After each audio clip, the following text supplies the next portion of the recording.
ஜனதா விமுக்தி பெரமுனா கட்சியினுடைய தலைவரும் தேசிய மக்கள் சக்தி என்ற கூட்டணியின் தலைவருமான அனுரா குமார திசநாயகே அதிபர் தேர்தலில் வெற்றி பெற்று அதிபராகவும் அவர் பொறுப்பேற்றிருக்கிறார்.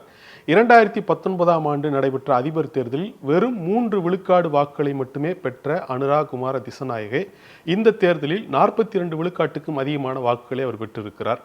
இலங்கை மக்கள் அவரை தேர்ந்தெடுத்தது ஏன்? அவரது வெற்றிக்கு பின்னணியில் இருக்கக்கூடிய காரணம் என்ன? இது மிக முக்கியமான கேள்வி.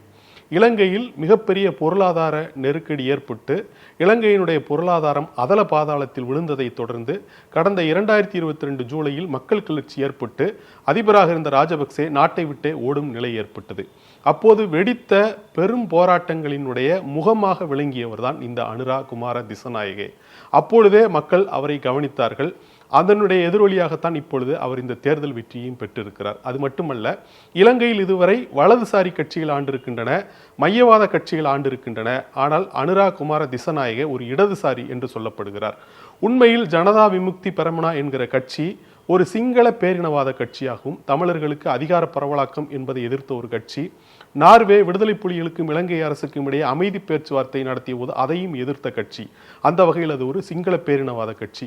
வழக்கமாக இந்த பேரினவாத கட்சிகள், தேசியவாதம் பேசக்கூடிய கட்சிகள் வலதுசாரிகளாகத்தான் இருப்பார்கள். ஆனால் இந்த ஜனதா விமுக்தி பெரமுனா கட்சியோ தன்னை இடதுசாரி கட்சி என்று சொல்லிக் கொள்கிறது. ஆக இடதுசாரி நிலையிலிருந்து இந்த சிங்கள தேசிய பேரினவாதத்தை அவர்கள் அணுகிறார்கள் என்பதன் அவர்களது தனித்தன்மை. அப்படிப்பட்ட ஒரு கட்சி கடந்த காலங்களில் 2 முறை இலங்கை அரசுக்கு எதிராக ஆயுதம் ஏந்திய கிளர்ச்சியில் ஈடுபட்டிருக்கிறது.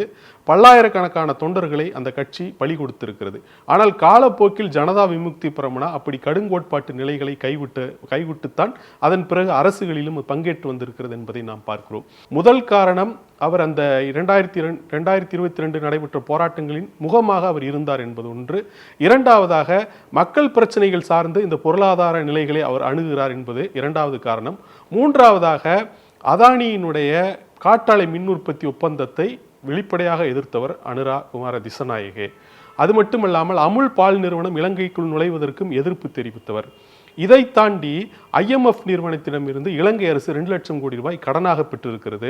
ஏனெனில் அதனுடைய வெளிநாட்டு கடன் 7 லட்சம் கோடி ரூபாயை தாண்டி எதற்கும் அவர்களால் இறக்குமதிக்கு பணம் கொடுக்க முடியாத ஒரு நிலையில் இருந்த பொழுது IMF 2 லட்சம் கோடி ரூபாய் கடனுதவியை வழங்கியதன் மூலமே இலங்கை பொருளாதாரம் சற்றே சுவாசித்திருக்கிறது. அப்படிப்பட்ட IMF ஆனது இலங்கை மீது கடும் நிபந்தனைகளை விதித்திருக்கிறது. அந்த நிபந்தனைகள் மறுபரிசீலனை செய்யப்படும் என்று அனுரா திசநாயகே அறிவித்திருக்கிறார். இது அவருடைய வெற்றிக்கு 3வது காரணமாக பார்க்கப்படுகிறது. இது ஒருபுறம் என்றால், ஈழத்தமிழர்களினுடைய நிலை என்னவாக இருந்தது, இந்த தேர்தலில் அவர்கள் யாரை தேர்வு செய்ய நினைத்திருந்தார்கள் என்பது ஒரு மிக முக்கியமான தகவலாக பார்க்கப்படுகிறது. இலங்கை தமிழர்களினுடைய பொது வேட்பாளர் என்ற பெயரில் அரியநேந்திரன் நிறுத்தப்பட்டார். அதே நேரத்தில் ஒரு திசநாயகே, சஜித் பிரேமதாசா, ரணில் விக்ரமசிங்கே என 3 பேர் அவர்கள் முன்னால் இருந்தார்கள். தமிழர் வாழக்கூடிய பகுதிகளில் இந்த அதிபர் வேட்பாளர்களில் அதிக வாக்குகளை பெற்றவராக சஜித் பிரேமதாசா தான் இருக்கிறார். கிட்டத்தட்ட 40க்கும் அதிகமான விழுக்காடு வாக்குகளை அவர் பெற்றிருக்கிறார். அதே நேரத்தில் ஈழத்தமிழர்களுடைய பொது வேட்பாளர் என்று பிரச்சாரம் செய்யப்பட்ட அரியநேந்திரனோ 2 விழுக்காட்டுக்கும் குறைவான வாக்குகளைத்தான் அவர் பெற்றிருக்கிறார் என்பதையும் நாம் கவனத்தில் கொள்ள வேண்டியிருக்கிறது. இந்த வகையில் பார்க்கும் பொழுது அனுரா குமார திசநாயகனுடைய வெற்றி தமிழர்களினுடைய கோரிக்கைகள் தொடர்பாக எத்தகைய தாக்கங்களை ஏற்படுத்தும் என்பதை பொறுத்திருந்துதான் பார்க்க வேண்டும். செய்திகளை உடனுக்குடனும் துல்லியமாகவும் தெரிந்து கொள்ள சப்ஸ்கிரைப் பண்ணுங்க.